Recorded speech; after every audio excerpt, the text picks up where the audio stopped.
introducing our speaker. We are very lucky to have three very prominent speaker to share their experience, and that's really lucky to have them. Um, we have Dr. Joshi. But by the way, all the speakers have a very lengthy credentials. I'm going to keep it very brief. So Dr. Joshi is the Chief Technical Officer for United Nations Development Program. She has more than 25-year experience in forestry, natural resources management, climate change, ecosystem-based adaptation, disaster risk reductions, which is obviously very important during this climate change arena. We also have Tashima-san, that he is the board of director and senior research fellow of the Institute for Sustainability Energy and Policies. He's the head of the secretarial at Japan Community Power Association. His focus current focus mostly on the agriculture and solar system and district heating. We also have Ms. Chen, Yu Peng Chen. She's the executive director of Taiwan Environmental and Planning Associations, which is an independent NGO established since 2020. She has extensive experience in environmental planning,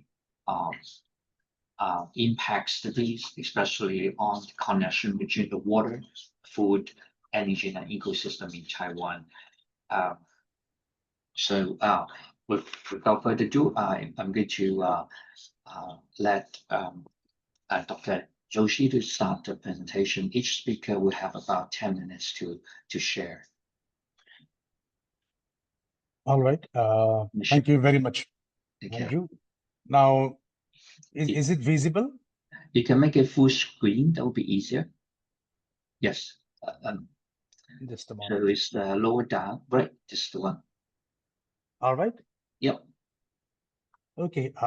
Thank you very much. First of all, I would like to extend my sincere thankfulness to the organization for giving me the opportunity to present this topic about the nexus of water, energy, and food in terms of building climate resilience. And my presentation is basically focusing on the place where I'm working in Lao PDR. Just a moment. Okay. Yeah, right. So the outline of presentation is basically, I would like to, given the, limited time given for presentation, a quick snapshot about the overall country profile, the project per se that we are working on, and a few implementation activities, and how the project has been promoting rural energy services, and how we are reinforcing resilience through these three: energy, water, and food sector, nexus kind of thing, and how are we connecting these dots as the enablers in building resilience. So first of all, I would like to highlight upon the fact that how this water, energy, and food are interdependent, and are interconnected, because their interdependence highlights how policies and actions in one sector impacts others in and others, and also the natural environment. So synergies and trade-offs are there between these vital resources, and we have to ensure long-term economic, environmental, and social goals for human well-being. So that is the main thing behind it. And as you know, a country like Laos or these Southeast Asian countries are highly prone to risks and vulnerabilities, mostly in terms of rankings also. Laos is one of the highly disaster-prone countries with increasing flood impacts, floods, landslides, and other tropical cyclones and other hazards are also there. And also drought has had a heavy impact in terms of providing some food crisis also in certain parts. So this is just to give us a background of how the country has been reeling under these climate issues. And when we look at the climate predictability, I mean, it is definitely going to be really very, very difficult in the years to come, because the temperature and the incidence of droughts and incessant rainfall and floods impacts are going to, I mean, redouble or increase further. So that is what the climate watch groups have said, and even the government data has, I mean, given this prediction that yes, the vulnerabilities are definitely going to increase in the coming years. So we need to mend our ways of working. So the projected impacts mostly in the sectors like agriculture, definitely, I mean, the productivity has been increasing because of the rising extremities and vulnerabilities of climate change, and that could, the overall yield could be reduced as, I mean, high as 20% also in the coming, I mean, few decades. So also the impact of flooding is also increasing, and there will be a very big disaster. I mean, data and the loss and damage amount would also be very, very high in the upcoming decades. So yeah, the number of climate-induced disasters, as they are increasing, there will be high casualties also. So by 2050, it is predicted that 53.8 climate-related deaths per million population is linked to the lack of food availability. So we have to look into this paradigm shift, connecting all these three major nexus. So my presentation will basically focus on how we are trying to work on addressing these concerns, albeit in a very short period of time. So a quick update about the project, which we call in short as the Integrated Water Resources Management Ecosystem-Based Adaptation Project, or IWRM-EBA in short. And this project is being implemented in two provinces, Savannakhet and Luang Prabang city of Laos. And we are basically trying to work on reducing the vulnerability and building climate resilience against these extreme events by strengthening governance, strengthening government institutions, building capacity, promoting conservation agreements, sustainable livelihoods, and by building small-scale protective infrastructures in the form of nature-based solutions. And we are also trying to look into the upstream and downstream linkages by adopting a holistic approach and providing ecosystem health as the precondition to undertake these activities. So the project's impact, as we can see, is that as we have been promoting the integrated approach of catchment management, both in land and water resource management in these big river basins, the project has been building resilience, and we have already built the climate resilience of 500,000 plus people in very, very hard hit communities of Savannakhet and Luang Prabang. And we are always trying to adopt a preferred solution by implementing integrated catchment management and the ecosystem-based adaptation interventions, complemented by alternative livelihoods, wherein comes the role of energy and and food, because there are a lot of activities that we have been working on, providing safe drinking water, providing solar water, solar pumps also for irrigation. And these are, as I said earlier, as they are all interrelated. Water is needed to produce energy in food, and we are working on water, and energy is required to treat and distribute water and to process food. And food in turn again requires vast amount of both water and energy. So there is a vicious cycle, and this nexus includes how we are trying to conserve or protect soil and land, which underpin the core of water energy and food systems that support, our humanity. So this nexus is very, very crucial for us to address. So I am trying to relate our activities, which are based on the premise of increasing people's resilience through livelihoods development programs, by indirectly contributing to health, to augmenting farm productivity, and by building small scale green infrastructures rather than gray ones, in a way that we have overall ecosystem resilience, where ecosystem goods and services are there, keeping it intact without losing its natural integrity. And we have been promoting these rural energy services basically by installing solar powered pumps to generate water from groundwater, because there are drought prone areas also where they do not have water supply. So we are, supporting groundwater extraction through the installation of solar powered supplies, where the people get also the reliable access to water and access to electricity even in the rural areas during dry season. So installation of these water solar powered pumps, which we have just piloted in a couple of villages, 7, 8 villages in 2 districts. They have ensured sustainable water solutions and provided some form of energy, rural energy, and also it has indirectly supported in reducing the environmental degradation. So special attention has been given to the distinct energy needs of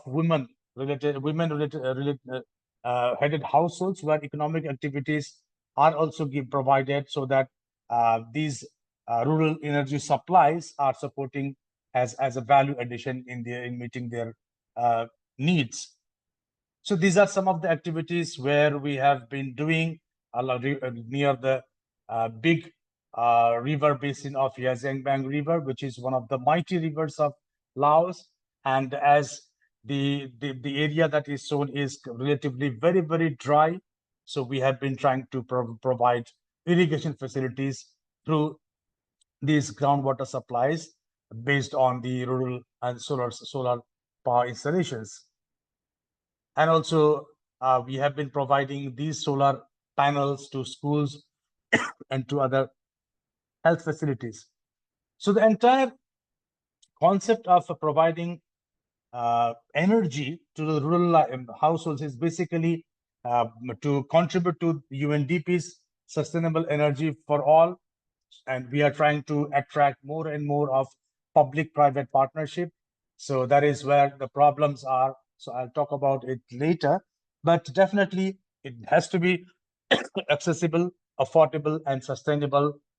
This is one of the areas where we are trying to bring in more other partners so that we can join hands in providing a holistic rural electricity supply also in those areas where the electricity is still not there. So we have been reinforcing the resilience targets through integrated resource management approach to provide sustainable energy solutions, and also to keep the water resource management as an integrated and major entry point, so that we can integrate innovative approaches to this. This is being done through the community conservation agreements that we have been doing with the local government, and the beneficiaries are also very much attracted to these kind of incentives. And we are trying to build climate resilience by developing the climate resilient flood management strategies. These 5-year strategic plans of the provincial and the district governments, they also have the NDC targets that the government has. It is webbed within that. And of course, the energy component, the food component is also integrated within it. And the entire approach is through the IWRM and EBA. And we are trying to promote more and more of green pathways, so that these are the real long-term investments to promote low carbon business models and green solutions. And in these areas, we have been promoting the role of private sector, and they are also joining hands in some of the activities. But yes, it needs a lot of effort to do that. So The nexus basically is that, as I told you, there are financial constraints are there. The government doesn't have that kind of institutional capacity, nor do they have the financial ability to provide support to the to meet these kind of needs. But yes, community engagement and capacity building, awareness raising, these kind of efforts, the project has been promoting. And yes, there is a lot of gap in terms of building the putting the policies also in place so that the sustainable resource management and innovation can be realized in time to come. So some of the challenges and opportunities, as I told you, there are limited technical capacity, both at the institutional and individual levels, and funding constraints are there. Fragmented activity implementation, it's patch-based implementation, which I think it's a missed opportunity for us to build climate resilience and improve livelihoods. Policy and regulation enforcement is yet one area which is very, very weak, and uncertainty in how climate shifts affect vulnerable people. That is one case, and there's a challenge as well. So the next step for the project, or for me, is that basically we need to promote more and more people's participation and engage community, strengthen local capacity, increase more and more of research and data, so and getting to scale, so sustainable management of land, water, I mean, then energy. This has to be done in a holistic and integrated manner. And for this, we need to secure funding and partnerships, mobilize financial support. Maybe it could be the blended financing approach. This is one area which UNDP has been promoting with the government counterpart. So we are trying to get some more funds through UNDP and in urban resilience building to mitigate these climate extreme impacts, mostly in Luang Prabang, through this energy, water, and food systems as well. So definitely, the thrust is to embed these principles of IWRM and EBA and develop capacity to improve livelihoods and resilience in the wake of climate extreme events. So that is my presentation, and I hope, I mean, if we have this kind of approach to very, very collectively provide an impetus to these WEF, water, energy, and food nexus, this is very, very crucial to tackle the issues of climate change and increase demand of resources that threaten these important resources. So I think with this, I'll end my presentation. Thank you very much.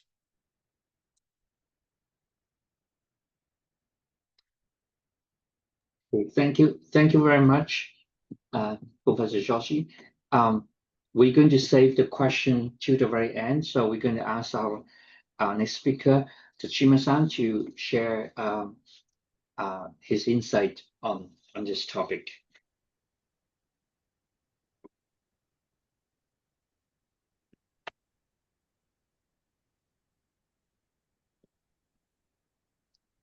Thank you. Okay, good afternoon. I'm Makoto Tashima, Board of Directors and Senior Research Fellow at the Institute for Sustainable Energy Policies in Tokyo, Japan. Today, I will be speaking about the role of agrivoltaics. It is an innovative approach to sustainable solar power in Asia, exploring how we can harness the water, energy, food nexus for a brighter future. Let's begin by looking at the new climate reality for Japan. Our climate is changing at an alarming rate, like in many other parts of the world, creating a volatile environment for our farmers. The trend is very clear. Hotter and more extreme weather is becoming the new normal. Over the last 100 years, Japan's average temperature has risen by 1.4 degrees Celsius. And last year, 2024 was the hottest year on record since 1898. And I'm sure this year is even hotter and worse. We are also seeing 4 times as many days with temperature over 35 degrees Celsius. This is very hot in Japan, okay? And twice as much torrential rain compared to 1980. The effect of climate change are not distant threat. They are already here. Japanese people recently realized it, but it's been there for many years. And it's impacting crops, yield, and quality across Japan's most vital agricultural sectors. For example, in 2023, a heat wave caused the first grade Koshihikari rice harvest in Niigata Prefecture to plummet to a record low. We've also seen significant yield reduction for key fruits crops due to heat damage, and the projections show a worsening situation by the end of the century if we do not adopt new measures, which directly threatens Japan's food security. Let's look at the PV side. Globally, land suitable for solar development accounts for only about 1 to 4% of the total land area, while farmland occupies between 10 and over 50%. This is where agrivoltaics comes in. It can play a crucial role in unlocking Japan's solar potential by allowing us to use agricultural land for both food and energy production. A key metric for agrivoltaics is the land equivalent ratio, or LER. Or more commonly put, it's just the land use efficiency, okay? So agrivoltaic systems can achieve an LER greater than 1.5. That means combined output of energy and crop is 50% higher than if the land were used for just one purpose or single purpose. As shown in the top left diagrams, a traditional setup with potato field next to a solar farm can be optimized with agrivoltaic system to increase potato yield while still generating high percentage of solar power. The potential for agrivoltaics is immense. Countries like Japan and Germany could meet a significant portion of their energy needs by deploying agrivoltaics on just a fraction of their agricultural land. This approach directly contributes to both climate change mitigation and adaptation. For mitigation, it reduces greenhouse gas emissions by replacing fossil fuels with clean solar energy, of course. For adaptation, it protects crops from harsh weather, improving yields and food security in a changing climate. We are seeing successful agrivoltaics application worldwide, but because of time constraint, I just name a few. In France, France's national industry, wine grape production has been facing a threat of climate change for the past 3 decades. They cannot harvest wine grapes at the ideal timing as before. So now, agrivoltaic system with smart sensors are being used in vineyards to optimize grape quality and yield while also generating electricity. Let's look at Japan. In Japan, agrivoltaics is being applied to various crops, actually more than 120 crops. So for paddy rice, which covers over 54% of the Japan's farmland, it is crucial to develop efficient systems. And studies show that an east-west tracking design optimizes light conditions for both energy production and rice growth. And the ground coverage ratio, or GCR, of 40% can maintain over 80% of the rice yield. Another notable example in Japan is the decline in high-quality tea production in Shizuoka Prefecture, which also has been affected by climate change. Agrivoltaics provides necessary shade for high-quality tea production, helping to improve soil moisture by 8.3%, lower air temperature by 8 degrees Celsius, and increase yield by 12%. And the system also stabilizes and enhances the quality of tea, reducing sunburn damage as well. And it also prevents frost damage. Beyond just energy and food, agrovoltaics protect our agriculture system, farmers, and the land and the community. It can protect crops from torrential rain, frost, hail, drought damage, and it even helps to protect pollinators' propagation. Most importantly, it revitalizes the community by improving the livelihoods and attractiveness of farming businesses, in which many countries people are leaving agriculture or farming. However, despite these promises, we face challenges like the risk of land speculation and greenwashing. One of the solutions is a collaborative model that brings together urban and rural areas. Rural areas generate, of course, clean energy and food, while urban areas act as consumers, providing capital. To bridge these, policy is very important. Under the current Japanese agrivoltaic regulations, which was first introduced in 2013, the cultivation of undesirable crops has become predominant, while vital crops such as rice are often overlooked. This resulted in greenwashing or alibi agrivoltaics, where developers focus solely on electricity production while neglecting the agriculture aspect. To prevent greenwashing, we need to ensure that the crops being grown are proper to ensure agrivoltaics truly benefits farming. This means eliminating agrivoltaics that exploit legal loopholes to gain electricity permit without genuine agricultural intentions or practices. That's why we need clear policies and standards to ensure sound implementation. As seen in many countries like in Germany, Italy, and France, which have specific requirements for shading, cropping areas, and yields.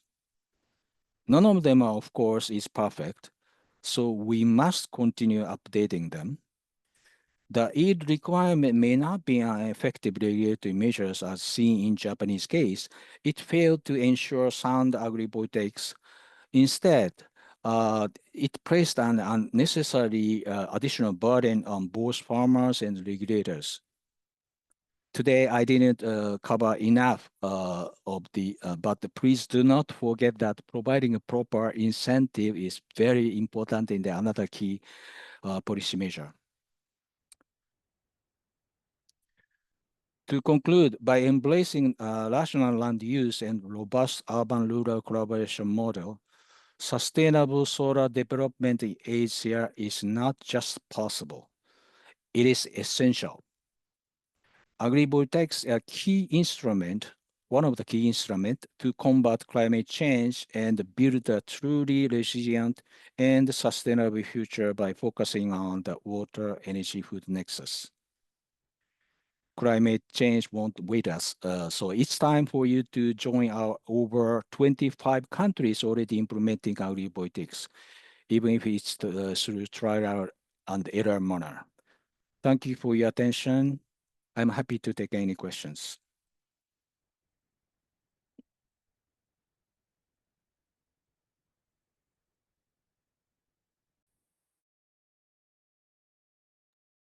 We're going to save the question to the very end. So let's have Ms. Chen to present her experience in Taiwan, and we're going to save all questions to the very end. Thank you.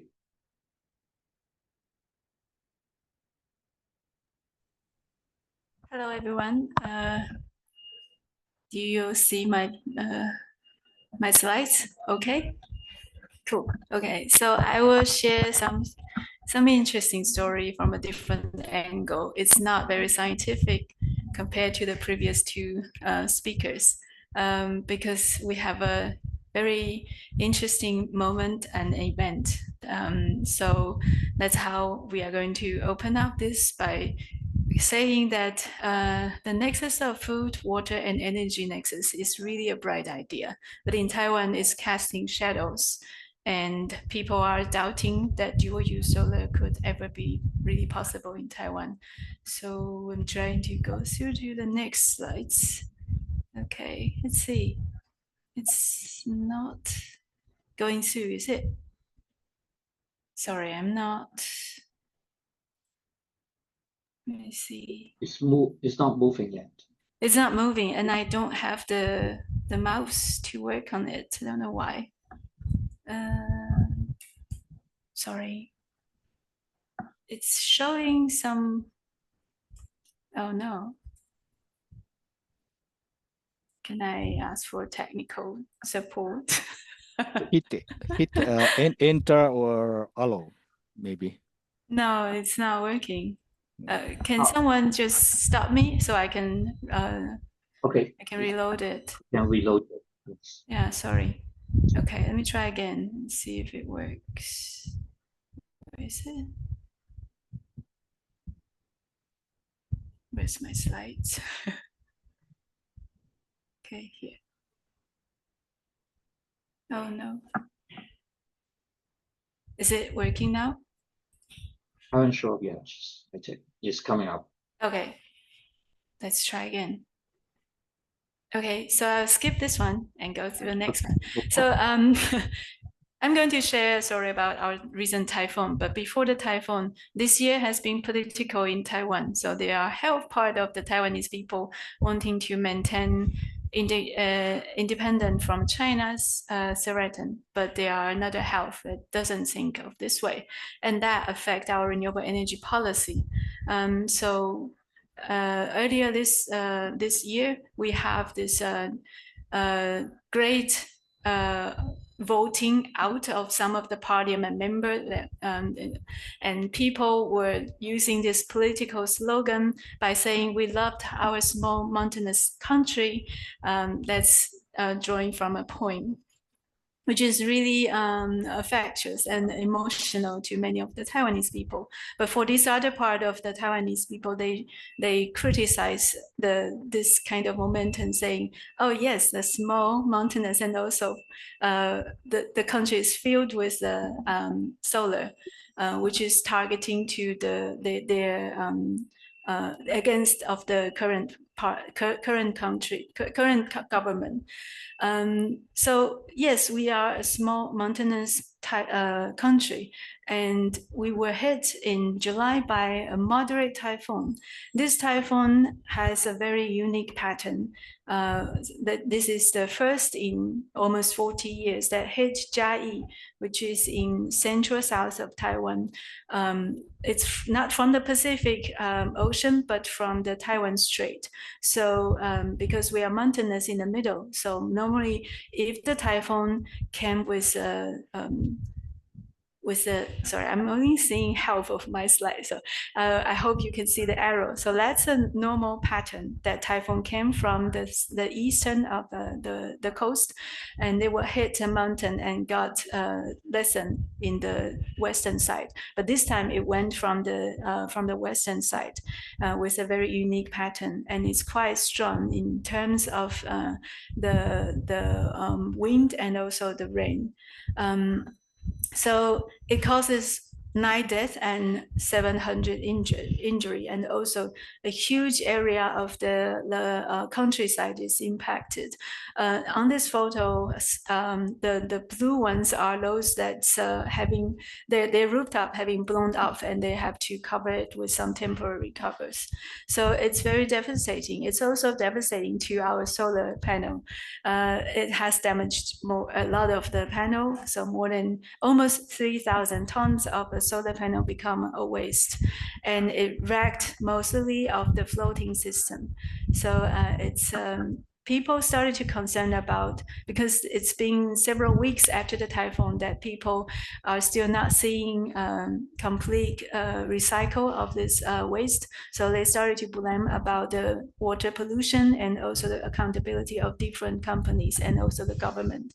So, but this is very difficult to deal with, and this is the first time those companies has to do it. Like this is before 20 years time, it's almost like 5 years of their lifespan, so they are not really ready for it. Besides the floating system, also the ground mounted and also the rooftops are affected as well. So but overall, it's only taking like 0.24% of the whole solar systems in Taiwan. So it's actually a success. Most of the solar and all of the wind, offshore wind, have withhold this typhoon, but people are targeting to those that's failed. But it's actually quite a big one, big value, big event in Taiwan. Not only the solar the solar infrastructure, but also the power infrastructure was damaged a lot. You can see by the photo the severity of the typhoon, and the aquaculture and the agriculture are also heavily impacted. And the place where typhoon went to were the core area of our farming site. I use this photo. We have a lot of devastating photos, but this photo for me, it kind of representing the crash of a social trust in Taiwan. It's also used by some of the people or parties. They want to target our renewable policy because they wanted to encourage the nuclear power to restart. So, but overall, public started to really blame the government for its effort in pushing through the solar development, and people think the government has been ruthless and has been regardless of the environment and the agriculture. But taking a look back to the overall situation in Taiwan, actually we cannot avoid of renewable energy transition, because 50%, more than 50% of our power consumption is actually for industrial use. And we are not only a mountainous small island, we are also a cheap island. So we cannot really deny that we need renewable energy development, but we have to admit that it's very difficult. As Makoto has said, Taiwan has especially difficulty in terms of the limited land. In the photo, it's a general fact that I kind of try to show you. On the right-hand side, it's from the Ministry of Economic Affairs. They were showing the great development, the rapid development of the solar and also other renewable energy from 2016. It's only about 1 gigawatt, and then in 2 years ago, it's already reaching 14 gigawatt, and now we are almost 15 gigawatt. Which is not satisfactory for the government's target, because here we said like 10 years ago, we set our 2025 solar target to be 20 gigawatt, which translated to about 20,000 hectares of land.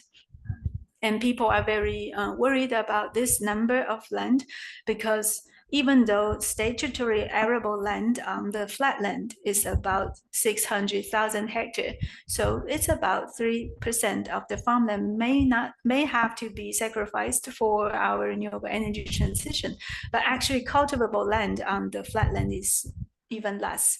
So it's going to impact a lot of the household and the farmland. So we need to think of the dual use ways of, innovative ways of dual use.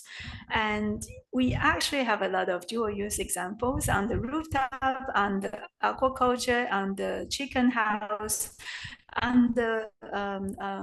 water facility and also some agrivoltaics.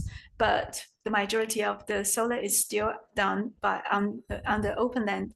It's just a single-use ground-mounted solar like this. And people hated this kind of things. They feel like this is sacrificing the farmland, even though this is designated by the government. The whole area is not the prime farmland, so the solar industry can take some of it by law. Another kind of development is using agrivoltaics, but it's not really going. It didn't really go very well. So the government decided to close abandoned sites, which is sad. But the government decided to try some more conservative way by using the aquavoltaics, by using the aquaculture to combine with the solar.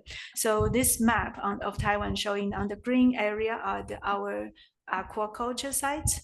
And it's quite a lot, estimated to have more than 40,000 hectares of land. But on the southwest end of the Taiwan, when it's more continuous, it has about 20,000 hectares of land. So it's quite ideal because aquaculture in Taiwan also face some difficulty in carrying. On the photo, you can see sometimes when in the wintertime, cold snap might damage the whole culture. In the summertime as well, if you have a heat wave, it's another damage. And in the typhoon season, you have the water damaging the whole area. So it's a risk. So farmers might be able to welcome this combination. But there are some farmers that use the more organic way or more eco-friendly way, and they felt it's very difficult to combine with the solar. So, and aquaculture, even though it should be ideal in terms of societal aspects and also environmental aspects. In the societal aspects, it's the most important thing is the tenants. We have a lot of farmers who are older, and also they are not they don't own the land, so they cannot be in a very good position in negotiating with the industry, with the solar industry. And so some of the early models are not really done very well.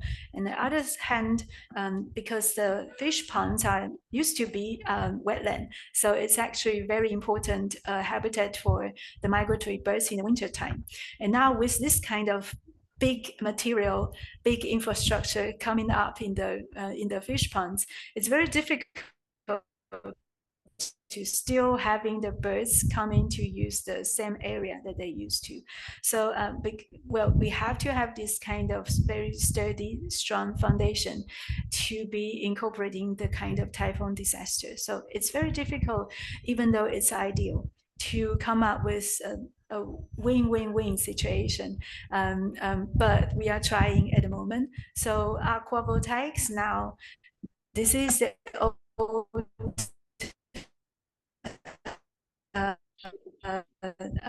but accurate data that I can give you now. Almost another 500 megawatt of indoor facilities, but people are feeling that their land, open land, are taken up by too much of the solar in several of the area which are more suited. So they come up and build. They're forming into different groups, voicing out there, and so it's very difficult at the moment. In Taiwan, we are still going through this kind of dual use, but it's not very easy to come up with the policy that are well constructed and also well trusted.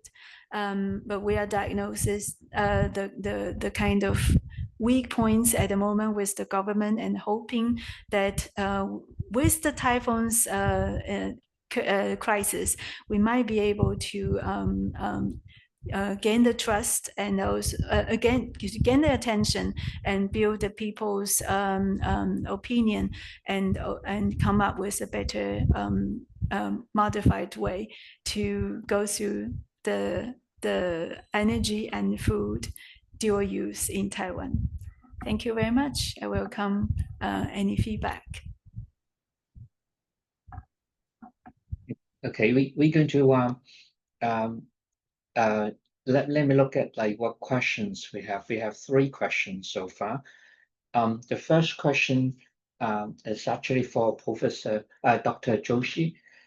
The question is, how can lessons from Liao PDR approach help building up standard for the use of solar for agriculture?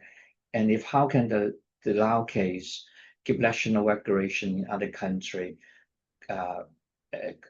confidence that combined farming and solar can boost food and water security and provide reliable energy? All right, so can I answer? Yes, you can just go ahead. Yeah, Okay, thank you very much. And thank you, Henry, for this very relevant query about replicating some of the lessons learned, to combine farming with solar power and its linkages with the water security issues. So I think based on the limited learning and lesson that we have learned, I see 2 ways of looking into it. I think we can accelerate the existing implementation approach like integrated water resource management, because at the end of the day, we are working for water, with water, and to meet all these needs through solar power or let's say in agriculture farmland.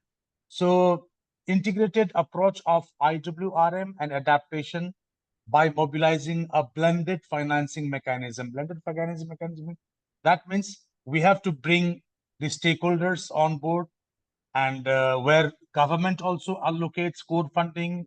Unfortunately, in Lao case, the government has not allocated a substantial amount of core funding for infrastructure and planning, and attract business community to co-invest in these kind of solutions.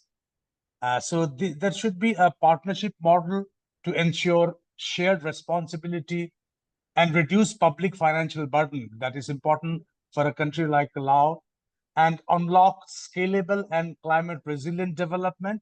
And this, of course, requires the readiness on the part of the private sector to continue working together. So I think the most important case here is that to bring the private sector on board, have public contributions, private sector co-investment, and development partners also, and donors, so that they can provide some catalytic funding for these kind of solutions.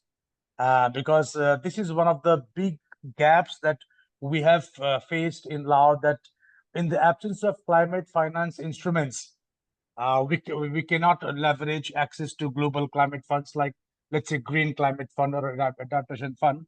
And these issues or these learning are going to be the large-scale interventions. So definitely the large-scale interventions like this through ecosystem restoration and building urban resilience requires, big investments in which we need to have some, partners on board through both multi and bilateral investments. So I think that's what I can share at this moment. Thank you very much. Okay, thank you.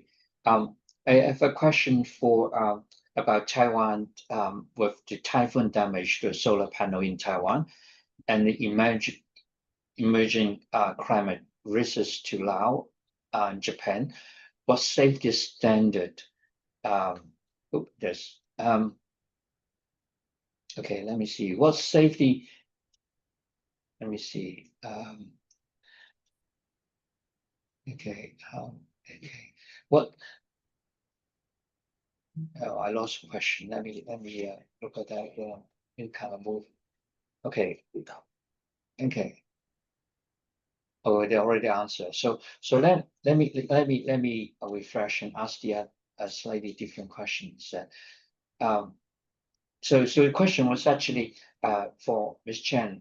She said, do you think Taiwan will encourage more PV installation or try other renewable energy source to replace nuclear, meeting the risk of the low demand? Because Good Taiwan question. obviously have really limited natural, oil and gas. So that. Yes, thank you. Good question. Actually, working in renewable energy sector, I don't really feel there's a tension between there's a political tension between the nuclear power and the renewable. But I think renewable energy, despite of whether it's going through or it's sealed, renewable energy still has a future. Like it's not impacted by whether we have or not have nuclear power. So I never really compare these two. I know a lot of work kind of giving the kind of illusion encourage local people to start with what kind of energy you are using and what kind of energy you want to produce if you have the chance, and why we can together think of producing energy as an option and also be beneficial to the community. And I think that's the kind of conversation that in LAC in the previous years of in our during the government's efforts of pushing through enough renewable energy happening in Taiwan. So that's something that I would say is very important to rebuild our social trust and practices. Okay, thank you. I do have a question for the Jima-san. I see a great benefits with your informations that have the synergetic value of doing farming and solar. It's sometimes very hard to convince people, even to convince those with a scientific background about. They will talk to you about ecology. They will talk about the flexibility. They will talk to you about end of the life. What you can do. So I wonder if you have any experience you can share with us that how we actually convincing people this is a really good thing to do. Yeah, I think social acceptance is critical issues in many other countries, including Japan. Acceptance by general public and also acceptance by actually farmers themselves. They are reluctant to jump into the new technology, and also social norms or is against solar PV. Many people doesn't like to have solar PV in their neighborhood. So agrivoltaics is regarded as one type of solar PV. So at first, everybody says no. Okay, they don't want it.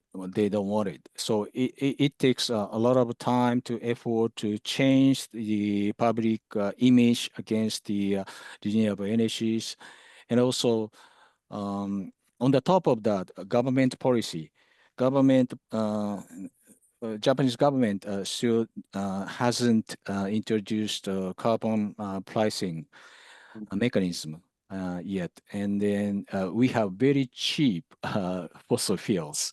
Now, there's no carbon tax. Oh, okay, there is, but as compared to European countries, it's kind of nothing.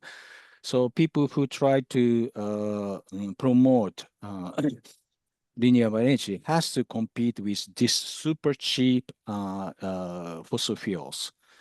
And then after the government kind of stopped feed-in tariff for PB, there's no a monetary or financial incentive for many people to jump into the PB. So there are a lot of issues around. Can I ask a follow-on question? Like, what do you think that how much we should spend our effort in public education, or we should really spend more effort in lobbying the government? Both will be needed. And we have now renewed the project to boost the renewable energy adoption and implementation in Japan, scale up the effort, the 3 years project, and then government lobbying is one of the project, and also public image for dealing with public image and other important issues as well. Of course, to devise the affordable business models for smallholders, because Japanese farmers are mostly smallholders, is another key issues as well. And like Dr. Josh says, Japan is a sort of advanced country as compared to Laos, but we still need a very reliable financial source as well. Yeah. So we have many issues, but we do have a project to deal with those different issues. Thank you. I have a question more for Dr. Joshi, that you talk about the technology gap. What do you think, like, can you elaborate a little bit more what the key technology gap you can see a relatively poor economy might be benefit from this to help with the a combined agrivoltaic and solar water energy and system? Given Laos' experience, I think the technological advancements is yet to come. Unlike in other countries, neighboring countries, relatively the provincial and the local governments, at least at the national level, we can see some advancements, some headway in terms of developmental works. But at the provincial and at the district levels, there are a lot of dependency on foreign aid and of course the technical interventions, the inputs, the kind of machine tools and inputs that is required is heavily dependent on external sources, other countries. So that's why the self-reliance issue is a big question mark, and the capacity at the provincial and the local levels is not also very good. In fact, we can say it is, in fact, at a weaker point in many provinces because of its remoteness, one, and also because of the top-down approach. I mean, that there is no any bottom-up planning. What is the real need in the in the villages? And there are big multinational companies who are coming here and without giving any due attention and recognition to the natural environment. So commercial plantation is also is being done without taking into consideration the environmental aspects. So forest degradation is also very high. So definitely the sustainable development mechanism that has to be in place is not there. Multinational companies are here. They are doing, cultivation of, let's say, cassava, and it's basically for the export-oriented market. So definitely the villages and the farmers are at the receiving end because they're not getting the reaping the harvest. So that is the major problem. And I still see the nexus issues that we have been discussing on water and food. The technological, advancements is very, very, donor centric, or it's very much driven by the foreign companies. So that's what I can say. Yeah. Thank you. Thank you. Do you have another question for Ms. Chen? That I can see some of the solar panel already there for a lot of them in relatively rural area, like farmland, fish pond, waterway. Are they all go on grid, or you actually storing some of them for off grid, or are you seeing the problem with duck curve and things like that, issues with them? It's a good question. Actually, Taiwan's electricity price for domestic use is very low. It's about 1/3 of Japanese. So you don't get any profit by doing it off grid, and also the grid connection is is managed by a single company under the government. So with the government in control, the power company also would not really provide this kind of micro grid system for you. So it's very difficult to think of other way but to sell it back to the big grid system, which is after the typhoon event, what people are talking about. How do we transition to a real decentralized grid system, and how is it, if it's ever be possible? Yeah. So at the moment, everyone send it back to the central government, the grid system. Thank you. Unfortunately, we are the time for our session is up. Thank you so much for sharing your experience. It will be great benefit for the participant and to myself as well. So I just want to thank you very much. And then we're going to stop here and pass on to the next session. Thank you. Thank you. Thank you.